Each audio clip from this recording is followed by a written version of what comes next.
Welcome to the Career Change Diaries podcast with me, Alice Stapleton. And today we are speaking to Millie Pelmore. And thank you very much for joining us, Millie. How are you doing? Yeah, I'm good, thank you. Welcome. I'm excited to be on the podcast after listening to it for so long. Oh, well, that's nice to hear. So Millie, before making the leap into sports coaching and education, she worked in the charity sector, running innovation teams to develop new products and services in a wide range of areas, including health, sport for good, and children's services. And although motivated by the end goal of supporting people, a life behind the desk didn't feel enough. And last year, Millie left it all behind with the goal to figure it out. And here we are today. And it was a real privilege to help you through that journey. So quite keen to discuss your career change transition and what you've been up to. So first of all, just tell me a little bit about the career and the work that you were doing prior to what you do now. Yeah, so you've summarised it quite nicely there, but I've had a bit of you did. You sent me such a beautiful bio. I just read it out. My career prior to kind of the move I've made was quite varied. So, as you mentioned, I ended up in innovation in the charity sector. Innovation is a bit of a buzzword, but for me, that in essence meant running the teams within charities that were there in place to design and deliver new products and services. So that could have been fundraising products. So how can we make the charity more money and get more people to be our supporters, all the way to services designed for the beneficiaries of that charity. So really, really varied work. I sort of ended up there a bit randomly. I did. I was going to ask, how did you get into that? I couldn't even really tell you. I did an academic music degree. That's what I did for my degree because I didn't really know what else to do and sort of fell into that. And then I worked for a tech startup after university, which I loved. And then found my way at the England Rugby Football Union doing projects across the UK where I travelled and set up rugby projects in areas that traditionally didn't have big sporting communities, particularly rugby. And I really enjoyed that work. It was my first kind of foray into sport, but I actually towards the end felt myself getting a little bit bored and a little bit frustrated at some of the politics at senior level. So I thought, I'm going to go away and we're going to get my charity experience. I'm going to come back. So sort of randomly fell into all the charity work that I did without ever planning to, but it felt right at the time. I've always been slightly motivated by doing something good, in inverted commas, something that felt like it was worthwhile. So that was sort of the theme throughout. Felt I was quite good at it, and it just kind of kept spiraling from there, really. So you kind of took jobs as they came. So you were this sort of pattern of, okay, kind of done this. Yes. Looking for the next challenge, and that moved into something else, but always with this theme around good. Yes, that's definitely what linked it all together. And I think you actually summarised it quite nicely there, which is I sort of did a job, decided that I was done with it, needed the next step, and then found another job that was doing something quite similar, but maybe just the next step up. And that kept going for a few years until, and I'm sure we'll talk about it later, but until eventually I realised that probably wasn't quite doing it for me, just kind of leaping from one job to another because I was done with the previous one. Right. Well, say a bit about that now then. What was that experience? Well, I guess I'd known for quite a long time that the career that I was in wasn't quite right. And I say career rather than job because I think there's quite a distinct difference, obviously, between moving jobs and changing careers.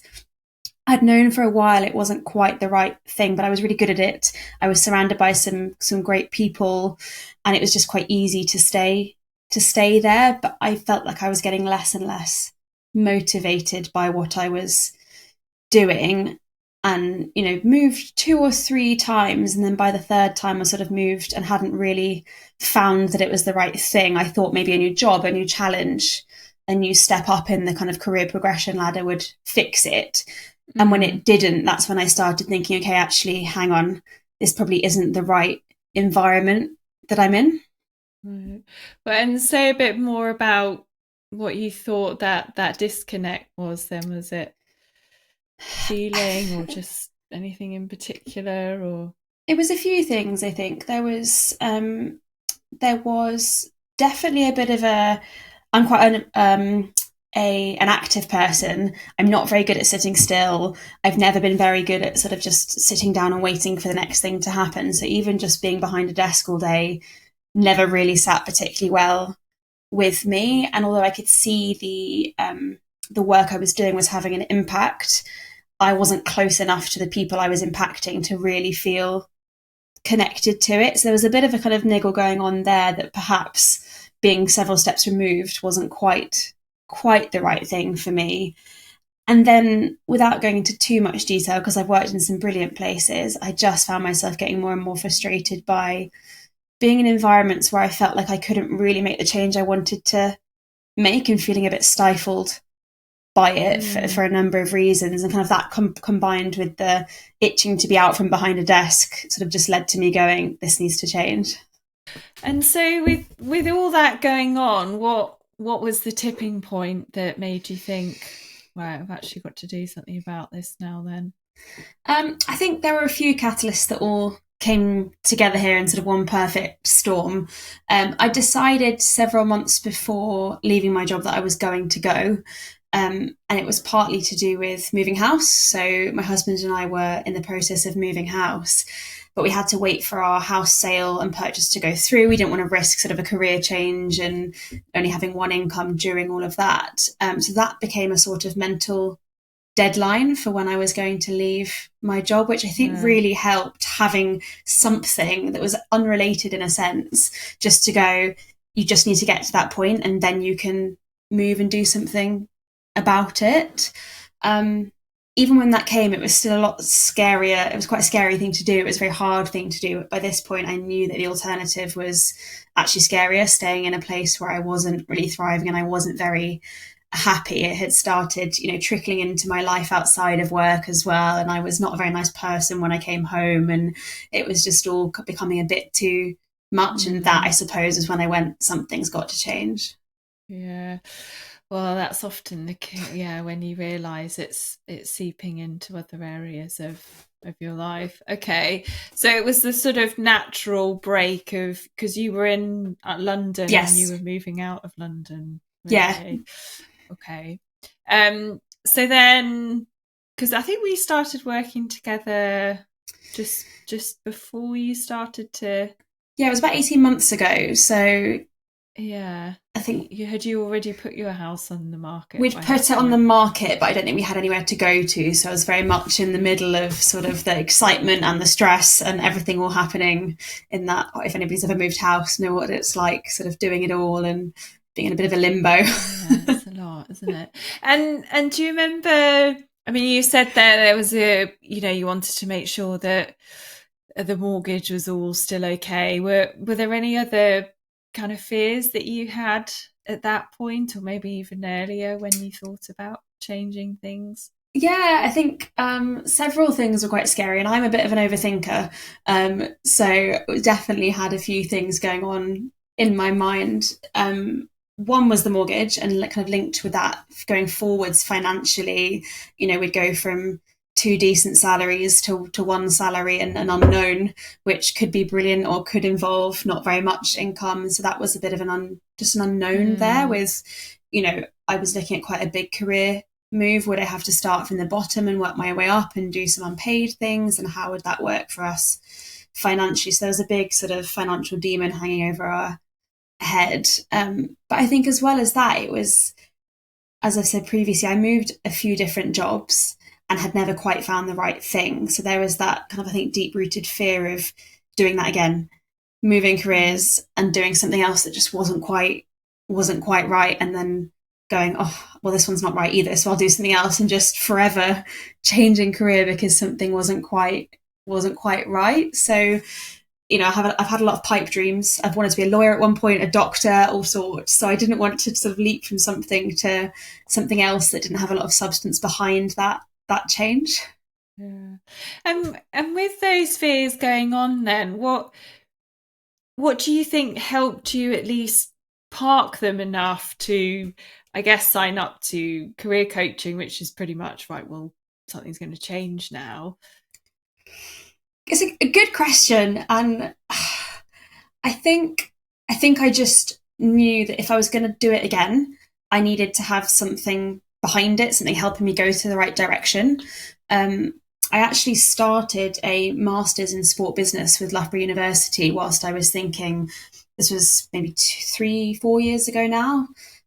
Whilst I was thinking, okay, maybe I should move into sport a bit more. There feels to be something there. And after a couple of months, it was apparent that it wasn't quite right for me. So again, that was another thing that I was scared of doing, was moving to something not quite right. So I thought, if I'm going to do it, I need to sort of do it properly, and that will mean different things for different people. But if I was going to take another leap and change career, I needed to make sure that it was going to the right place and kind of have that grounding of, actually, this does align with the life I want, the things I'm good at, all my motivations. And that's where I found you. So that was the hope then, that the coaching was, going to reassure you that your next step was going to be one that really worked for you, Exactly. so that you didn't repeat that pattern. Okay. So from our work together, well, and everything else that you were doing outside of that, what was it that you decided to move forward with in the end? So I'm still deciding. I'm still developing it. I'm very much not a finished product at the moment, but I'm in education and sports coaching, I suppose. So very much looking at creating a portfolio career where I can balance sports coaching and teaching in schools with coaching in the community too. So I knew, I'd always known, but particularly from the last year of kind of piecing everything together with you, like I knew that I'd wanted to do something with people, something where I could motivate and inspire people to do things they never thought they could possibly do. Sport is naturally where I gravitated to. It's such a big part of my own life. It always has been. Right now, I'm a triathlete. So that was sort of naturally where I ended up. And I just want everybody to experience that joy that I get through sport. Some of the rest of it is sort of falling into place. At the moment, I'm teaching in a school. I'm teaching the RSE, which is relationships and sex education in schools, which has come from my prior background in the charity section, working with people in all sorts of communities, alongside my own diagnosis of endometriosis and my belief that we need to be having difficult conversations with young people, whether it's about puberty or pornography, and making sure that there is somebody in everybody's life they can have those conversations with. So I'm still very much piecing everything together to create that ideal portfolio, but that's where I am at the moment. Yeah. Well, and talk me through, from where you were sitting, how you feel you arrived at where you are currently. It's a long process. We started working together 18 months ago, I suppose, and that, I think, has been one of the best things about it. But also one of the hard things for me to kind of go through is that longevity of the process, and not just, oh, you can go to sleep one night, wake up the next morning, and have decided what your new career is going to be. Like there was everyone has that dream, don't they? Like this sort of light bulb epiphany of, oh, that's what I was born to do. And unfortunately that didn't happen. But what it meant was we went through kind of different stages of first, like, really understanding myself. Like, I'm quite a reflective person anyway, but having the time to go, okay, what do I really enjoy outside of work? What motivates me within work? What do I want my life to look like? And spending that time really kind of getting to know what that ideal life looks like. Then laying on, okay, well, what's your previous career been? And nobody's previous career is ever wasted. I look at mine and go, well, I'm doing something completely different, but actually it's all helped me get to this point. So taking the bits of it that really worked and that I was really strong at, getting rid of the bits that didn't work for me, and then using those to kind of put everything together. Yeah.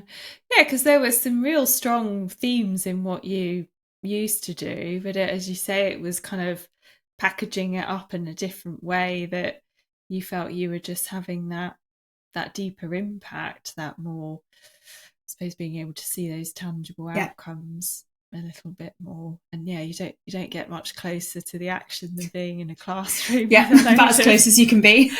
hormonal children or whatever. Okay, and how are you finding it? How are you finding the stage that you're currently in?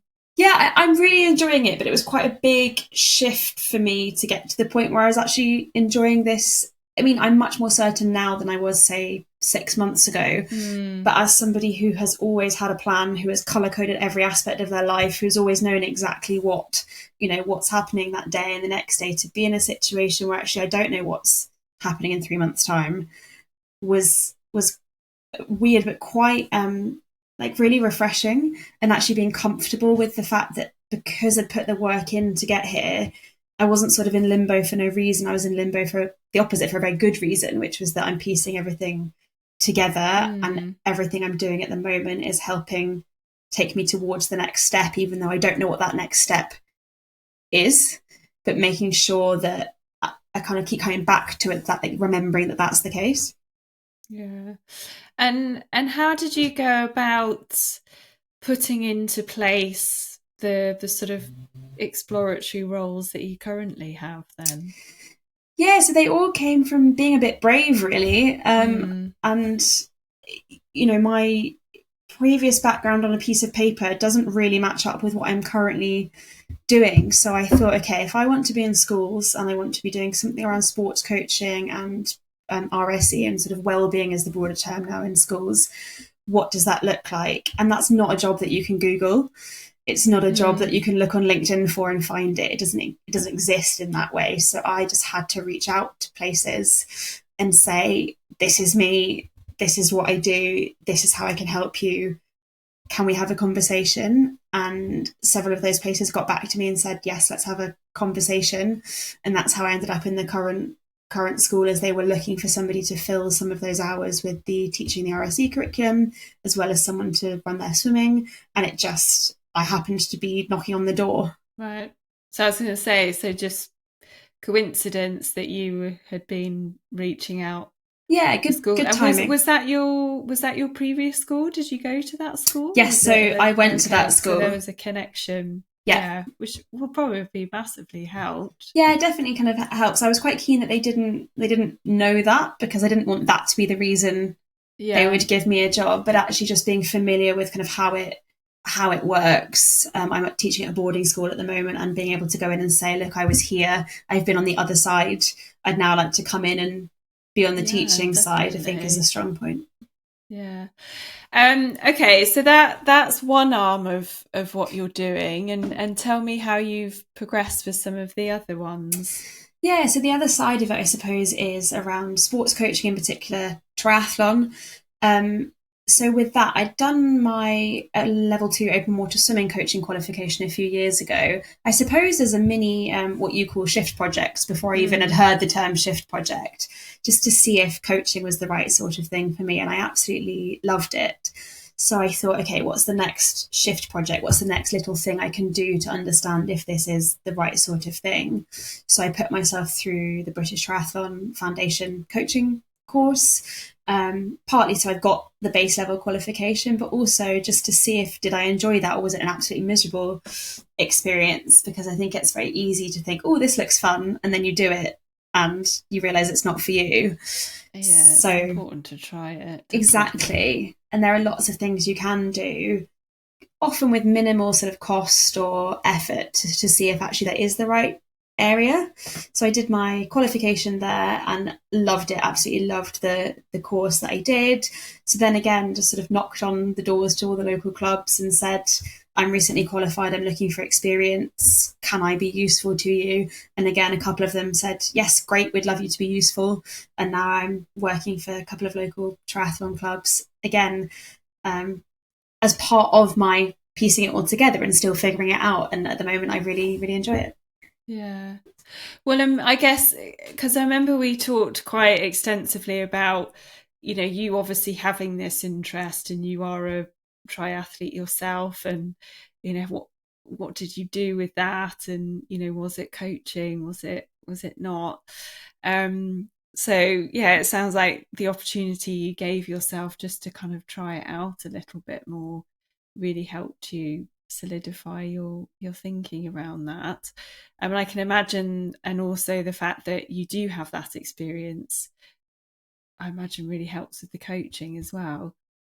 And is it younger triathletes as well that you're Yeah. coaching, or is it adults? So at the moment, I'm focusing on younger, both in schools and Mm. not in schools, partly because that's where I ended up at the moment, but also partly because I think that's where part of my motivation comes from, is getting everybody at a young age to experience something. And the thing I love Mm. about the junior triathlon clubs is, yes, it's triathlon now, but what we're trying to do there is instill a love of sport, full stop. And some of them might go on to be triathletes for the rest of their lives, and some of them might pick up a completely different thing. But it's about getting them to just enjoy doing something active with their friends, to instill that like sense of enjoyment, physical activity, friendship, community, everything that comes with sport now, so that that can go and last all the way into their adult Yeah. lives. Yeah. Well, like, I mean, I can hear the passion in your voice that you have for it, and the enthusiasm.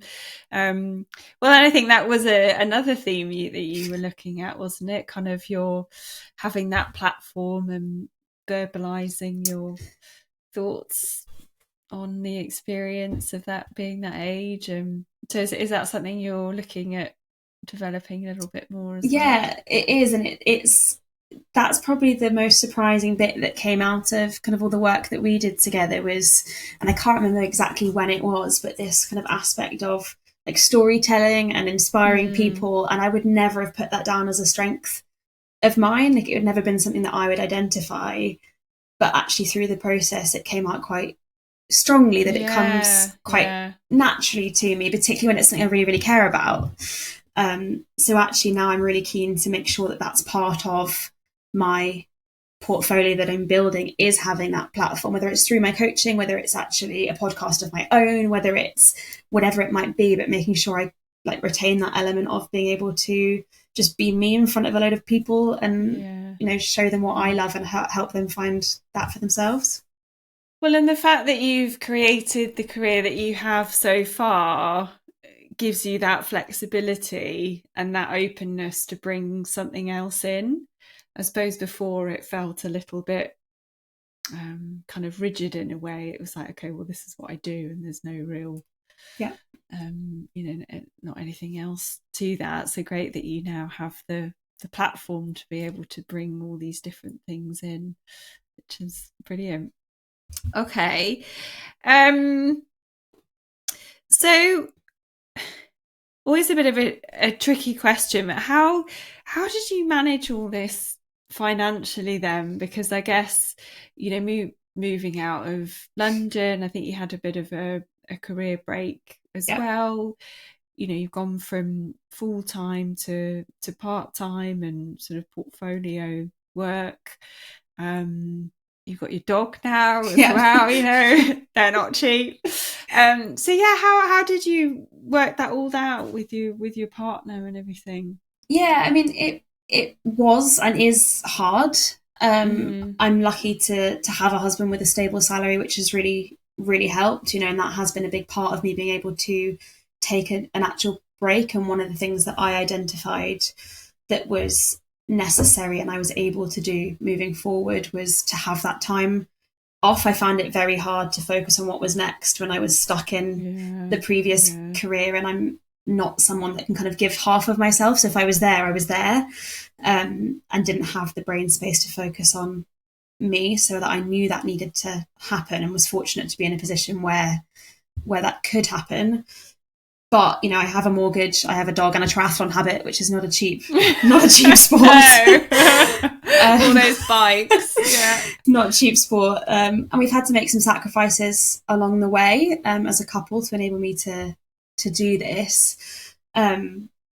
But we did the maths early on. We sat down and we tried to understand our current position and what our plan would be going forward. And, we had a plan A, a plan B, plan C for how we would manage financially. I think plan C sort of involved me going, okay, if my part-time career isn't bringing in enough to cover the mortgage, or I need to do some unpaid work to get me to the next step of where I want to go, I'll go and get a job in a bike shop to tide us over. It was kind of going to the, that's a fine plan C. Why shouldn't that be the way that I can, fund what I'm doing at the moment? And I was really happy with that, knowing that we had that plan, and very comfortable with the fact that it might just be working in the corner shop for a bit just to make sure that I can tide us over.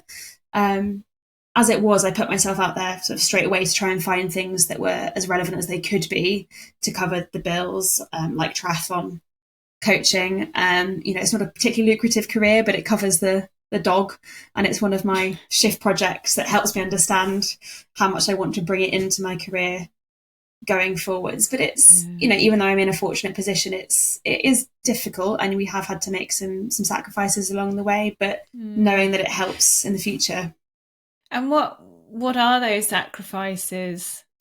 I mean, when I say them out loud, it's such a it's a first world problem, but things like making sure that actually I don't now go and buy a cup of tea when I'm out. I'll make sure that I've always got tea with me, and I will always make my lunch. And things like if a friend says, do you want to meet for a drink, I'll suggest we go to one of each other's houses.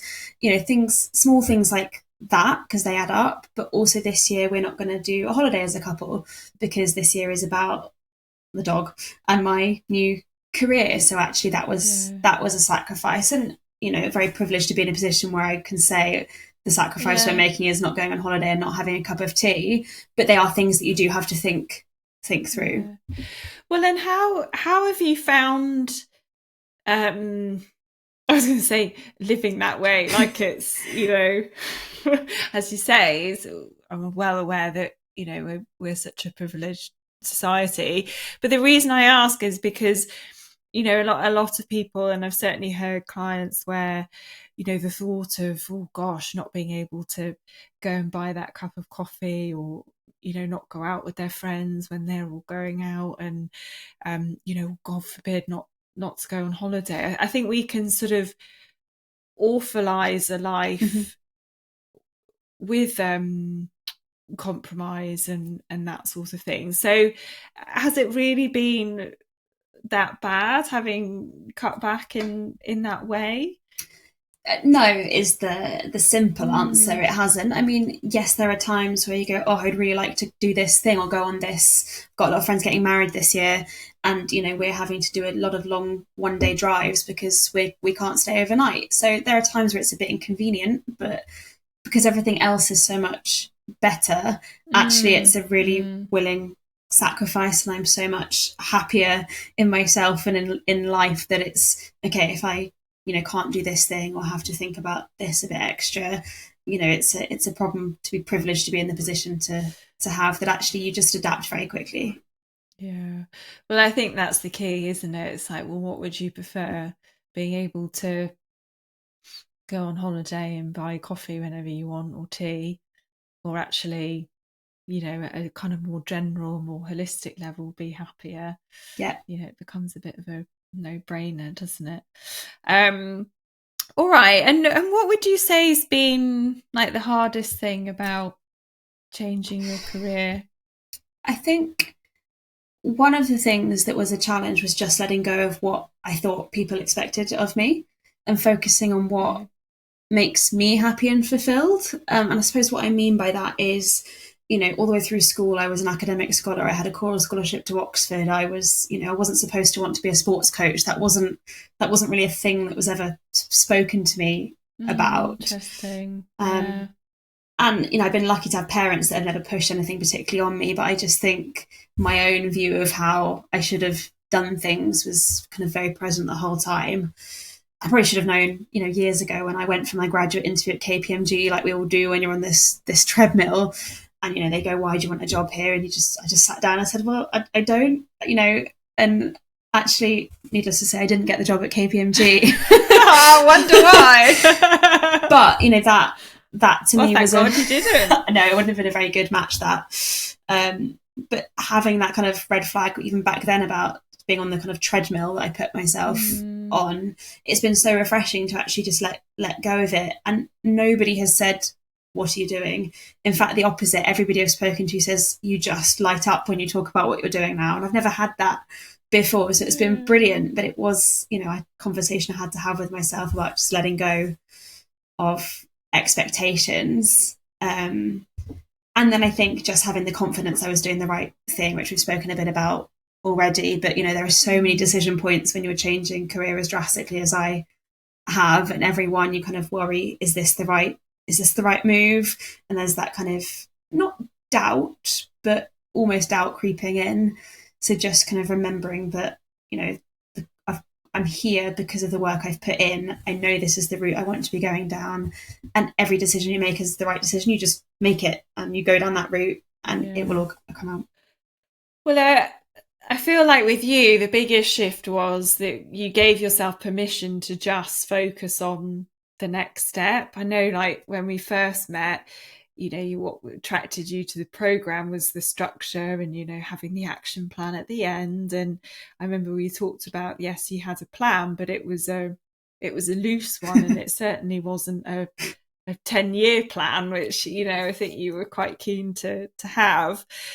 So it felt like it was such a shift for you to be like, okay, well, yeah, I trust this next step, and I trust that will then lead me to what happens after that. But yeah, I could sense that was difficult for you, and probably is when you're only human. We all love a bit of certainty, so I can imagine there are moments where you might think, oh.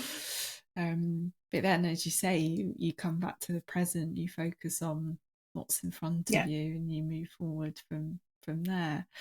And the best part? It's so many good parts. The weight lifted off from me when I handed in my notice was huge. Like, I don't think I realised. I mean, I did realise because it pushed me to do it, but I was just carrying around so much sort of heaviness, like I'd been stuck in this cage and was suddenly free. So that was big, and that's when I knew I definitely made the right decision, even though at that point I didn't know what was coming. But actually, probably the best part, and I think I may have said it in your previous question, was just when people ask me what I do, I can tell them and be genuinely enthusiastic about it. To the point where people have usually lost interest because I've gone off and off about it, and I've not paused for breath, and they're suddenly somewhere else. But I really care about what I do. I'm good at it, and I love bringing other people on that journey as well. So I think just finally feeling like everything is falling into where it should be. And there are horrible days. I work with hormonal teenagers. There are days where I've gone, what have I done? But actually, even on those hard days, I just still feel like it's the right place for me to be. And that's very, very big difference. Definitely. Well, almost more reason to be there when they're going through those ups and downs. That's sort of part of it, I imagine. And what would your advice be for other people who maybe, relate to some of what you said about those early experiences, but, feel full of fear? Yeah, I think, my main piece of advice would be to do it. If there is the niggle there, the niggle is there for a reason, but don't rush it. So put the work in. If you're really, really serious about it, take the time to work out why is the niggle there. We can all have this sort of niggling gut feeling, but actually unpicking what it is about the kind of current career that's not working and figuring out what's important to you in life. Life and career are not two separate. They're not two separate entities. I'm a doer and I'm a planner, and I really, really had to learn to be patient with each step and not not fix it all at once. I'm also a fixer. I want to fix things. I want to fix everything, but actually taking the time and trusting that process, knowing that it was going to get me to a much better place in the end. So whether that's, someone figuring it out on their own or someone getting support, actually taking the time to go through each step and allowing yourself that time to try Mm. stuff and get it right, and not expect to figure it all out at once and be done. I'm not a ticked box now. I'm still very much in that career change process. Mm-hmm. And that might be slightly different, I suppose, if you're going to a career, like a route that is more set, where there is more of a defined job and then career progression. I'm not in one of those. So I think for some people it might be easier in that sense. But actually I'm very much still on that journey. This is just the Mm. start of it, and I'm still figuring it out as I go. Well, then, and what would your advice be on how you manage those feelings then? Because, yeah, I think with a lot of people, there's this sort of desperate need to just, as you say, have it all sorted. But if you're in that sort of, well, no, I wouldn't say that you're in limbo by any stretch of the imagination. If you're in that place where maybe you're not 100% sure what's further down the line, what would your advice be for how you cope with some of those feelings, maybe? I think it really is just about focusing on the thing that is at hand at the moment. So, Mm. having in my triathlon coaching, when I'm being coached, so I have a coach myself, and I'm very good at going, well, this is my goal. I want to qualify for the World Championship, so that's my goal. Well, great. So then we break it down into smaller goals. But what my coach has got me doing has got me breaking it down into tiny milestones, and it might be like fuel well for a week.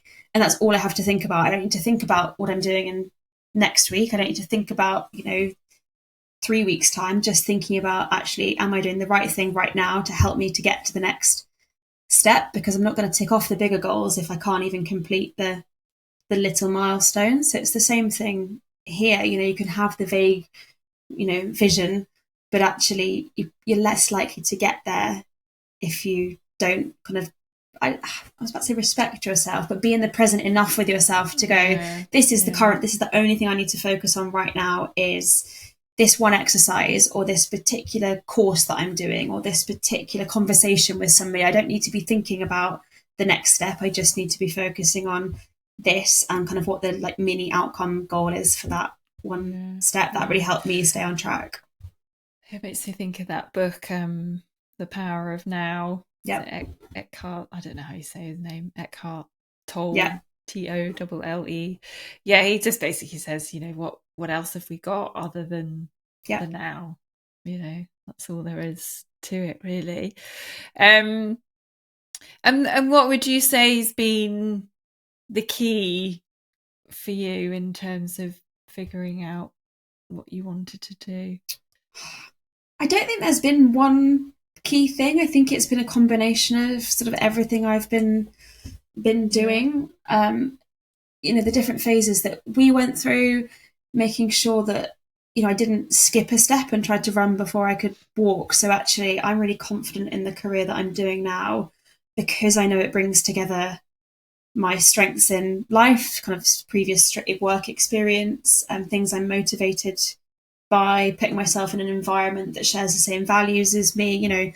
Values is something I think so many organizations plaster all over their comms pages, and we probably half-heartedly look at them when we apply for jobs and don't do much more with it. But actually the values side of things has been really important to me, to make sure that I'm in the right environment Mm. and doing all of that work before even thinking about what the job looks like. Actually, that the time we spent doing that, we weren't at all thinking about what's the job, it was just, what do you like, who are you, what do you want to do, and then Mm. starting to go, okay, what jobs do I also like, and then putting them together. I think kind of that stage by stage process was really helpful for me Mm. having the confidence. Yeah. Well, and from what you've said today, it sounds like it's the willingness to try things, Yep. and explore things, and also, using, it's come up so many times on these podcasts, is using connections, having conversations, knocking on doors. Because if you hadn't, Yep. especially the teaching opportunity wouldn't have come about. Yep. Um, putting yourself out there, I think being brave definitely. is a big part of it because, most people who are looking at changing career have obviously had a career. Not everybody, but, have clearly a lot of us have been working for X amount of years and then gone, there's something not right here. So it's quite vulnerable to be Mm. starting all over again. But actually, people who are changing career have got quite a strength to give. They've taken the time to go, this is the thing I really want to do. And actually, that's probably a bit of advice I would give people is I use that a lot in my recent interviews, because if you look at my CV, you'd go, how the hell have you ended up here? But actually, it's like, well, I've ended up here because I've put a lot of work into understanding what's been right for me and what hasn't worked for me. And that's why I've landed on your doorstep. And I'm like really choosing to be here, and trust me when I say, like, I really want to be here, and actually Yeah. using that as an advantage rather than something to shy away from. Wow, I think that's a great point, definitely. Well, yeah, and it makes such a compelling story. I think we can worry about, oh, what will people think? Because, as you say, maybe the CV doesn't exactly match.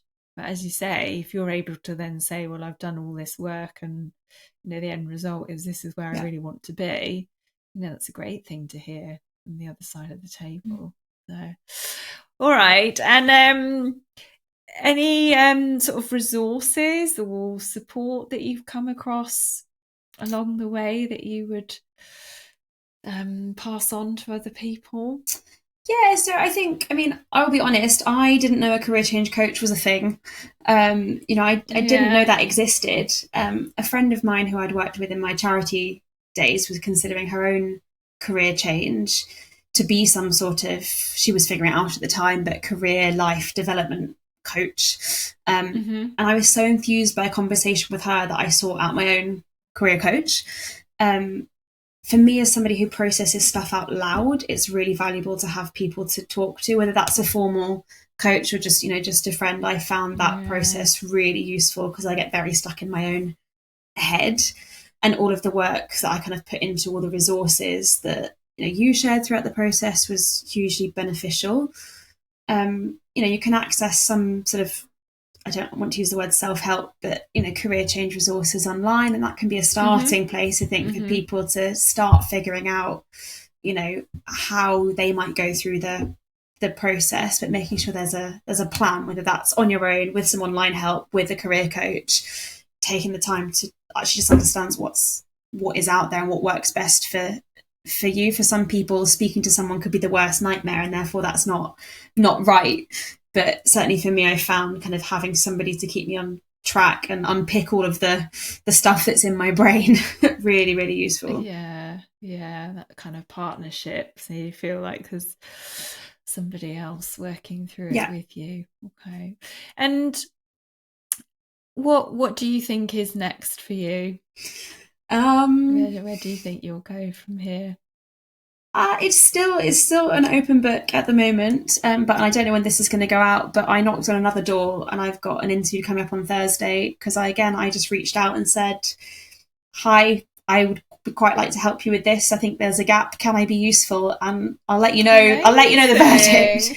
But that would also be kind of in schools, working with girls' sport and kind of bringing together a lot of the stuff I do, so the sports coaching, but also supporting young girls going through like the changes that they're going through in brain Mm, and body, and also educating parents and staff as well about how to support young people to find their like physical activity and remove those barriers, and making school sport a more accessible place for teenage girls, because it can be quite a scary environment. yeah, So even if definitely. Thursday doesn't come off, I think that's where I'm thinking at the moment is Okay. it's bringing it all together in schools whilst keeping my triathlon coaching going on the side as well. Yeah. Wow, good luck Thank with you. that. Well, yeah, and just another testament to you, yeah, having that courage, having that bravery, spotting something that you think that you can help with, being able to, believe in your strengths and your abilities to do that. And yeah, well, do let me know I will. how that goes. It sounds very exciting. All right. And you said you were happy if people wanted to drop you any questions or just connect with you, so they can do that on LinkedIn, your Millie Yeah. Pelmore on Yeah, I should be LinkedIn. the only one there, so very happy for people to reach out if I can be Okay, useful. perfect. Okay. Any last words? Any last bits of wisdom and advice? I've probably I think we chewed your covered ear it off all. too much, I think. No, it's been brilliant. It's been really helpful. Yeah, wish you all the best, and absolutely privileged and delighted to have seen how far you've come. And yeah, really great to hear that next step sounds like it's on the horizon too. Thank you. So thank you again for coming on and sharing your career change journey. And yeah, wish you all the No, best. thank you for having me. It's been nice to All sort of right. revisit it. Yes, you're very welcome. All right, thanks again.